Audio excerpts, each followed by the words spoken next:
ایک دن حضرت بابا فرید الدین رحمۃ اللہ علیہ درختوں کے نیچے اپنے ساتھیوں اور مریدوں کے ساتھ تشریف فرما تھے۔ ایک ہندو عورت اپنے سر پر دودھ کا برتن رکھے ادھر آ نکلی۔ حضرت بابا فرید الدین رحمۃ اللہ علیہ نے رسم درویشی کے مطابق اس عورت کی خیریت دریافت کی تو ہندوؤں کی نچلی ذات سے تعلق رکھنے والی عورت اپنی درد بھری کہانی سنانے لگی۔ اس نے کہا، میرا تعلق گوالا خاندان سے ہے۔ باپ دادا یہی کام کرتے تھے۔ شوہر کے مرنے کے بعد اب یہ کام مجھے کرنا پڑتا ہے تاکہ اپنے بچوں کی پرورش کر سکوں، لیکن چند روز سے چند جوگی اور جادوگر مجھے پریشان کر رہے ہیں۔ وہ مطالبہ کرتے ہیں کہ سارا دودھ انہیں دے دیا جائے۔ دودھ دینے کے بعد جب قیمت مانگی تو انہوں نے بے رحمی سے جواب دیا کہ ہم جو چیز لیتے ہیں اس کی قیمت ادا نہیں کرتے۔ جب میں نے مفت دودھ دینے سے انکار کیا تو انہوں نے بد دعا دی، جس سے تمام برتن کیڑوں سے بھر گئے۔ دوسرے دن بھی ایسا ہی ہوا۔ اب چند جوگی میرے گھر آئے اور کہا، گرو کا کہنا ہے کہ اگر میں ان کو دودھ نہیں دوں گی تو سارے جانور مر جائیں گے۔ چنانچہ مجبوراً میں اپنے جانوروں کا سارا دودھ ان جوگیوں اور جادوگروں کو دے آتی ہوں۔ حضرت بابا فرید رحمۃ اللہ علیہ نے دکھی ہندو عورت کا ماجرا سن کے کہا کہ تمہارا دکھ ختم ہونے والا ہے۔ اس پر عورت نے کہا کہ میرے دکھوں کو چھوڑیں، آپ یہاں سے نکل جائیں، وگرنہ وہ جادوگروں کا ٹولہ آپ کو بھی پریشان کرے گا۔ اس پر حضرت بابا فرید نے اس عورت سے کہا، ہم مسلمانوں کا ایمان ہے کہ جب تک اللہ کی طرف سے کوئی مصیبت انسان کا مقدر نہ بن جائے، اس وقت تک دنیا کی کوئی طاقت اسے ذرا برابر بھی نقصان نہیں پہنچا سکتی۔ اگر تم جوگیوں کے بجائے اللہ کا خوف دل میں پیدا کر لو تو تم بھی محفوظ رہو گی، تمہارے بچے اور جانور بھی۔ اس پر عورت بولی، آپ بھگوان کی بات کر رہے ہیں، میں تو اسے روز یاد کرتی ہوں، لیکن میرے دکھوں کا مداوع نہیں ہوا۔ حضرت بابا فرید رحمۃ اللہ علیہ نے فرمایا، تم جس بھگوان کی پوجا کرتی ہو وہ تو خود پتھر کا ایک بے جان مجسمہ ہے جو اپنی جگہ سے جنبش بھی نہیں کر سکتا۔ وہ کسی انسان کے کام کیسے آئے گا؟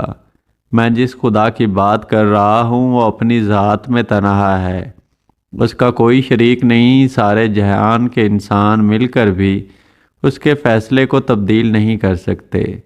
تم بھی اسی خدا کو پکارو، وہی تمہیں ان ظالم جوگیوں سے نجات دے گا۔ ابھی یہ باتیں ہو ہی رہی تھیں کہ دور سے جادوگروں کے چیلے آتے دکھائی دیے۔ وہ عورت گھبرا کر حضرت بابا فرید رحمۃ اللہ علیہ سے کہنے لگی کہ یہی جادوگر کے وہ چیلے ہیں جو شاید میری تلاش میں ادھر آ نکلے ہیں۔ عورت کو خوفزدہ دیکھ کر فرمایا، تم میری مہمان ہو، اس لیے تمہیں ہراساں ہونے کی ضرورت نہیں، میں خود ان لوگوں کو جواب دے لوں گا۔ اسی اثناء میں جادوگروں کے چیلوں نے آتے ہی غیظ و غضب کا مظاہرہ کیا اور قہرناک لہجے میں عورت سے کہنے لگے، تم یہاں آرام سے بیٹھی باتیں کر رہی ہو اور گرو دودھ کا انتظار کر رہا ہے، آج تیری خیر نہیں۔ اس پر حضرت بابا فرید رحمۃ اللہ علیہ نے فرمایا، اسے میں نے روک لیا تھا، تم بھی بیٹھو۔ ابھی آپ کی زبان سے یہ الفاظ نکلے ہی تھے کہ جوگیوں پر سکتہ طاری ہو گیا اور زمین پر ایسے گڑ گئے جیسے انہیں زنجیریں پہنا دی گئی ہوں۔ کچھ دیر بعد جوگیوں کی دوسری ٹولی بھی ادھر آ نکلی۔ انہیں بھی حضرت بابا فرید الدین رحمۃ اللہ علیہ نے بیٹھنے کا حکم دیا۔ وہ بھی سر جھکا کے بیٹھ گئے، جیسے انہیں کسی مقناطیس نے جکڑ لیا ہے۔ آخرکار جادوگر بھی اپنے چیلوں کو ڈھونڈتا ادھر آ نکلا اور اپنے چیلوں کو بیٹھے دیکھ کر چیخنے لگا کہ تم لوگ یہاں کیا کر رہے ہو؟ گرو کی آواز پر چیلے خاموش رہے۔ اس پر حضرت بابا فرید نے فرمایا کہ انہیں میں نے قید کر لیا ہے۔ کون ہے جو میرے چیلوں کو قید کر سکے؟ گرو نے انتہائی غرور اور تکبر کا مظاہرہ کرتے ہوئے منتر پڑھنا شروع کر دیے۔ حضرت بابا فرید الدین رحمۃ اللہ علیہ نے جادوگروں سے مخاطب ہو کر فرمایا، اب کوئی منتر نہیں چلیں گے، کفر کے دن پورے ہو چکے ہیں۔ گرو پر ہذیانی کیفیت طاری ہو گئی۔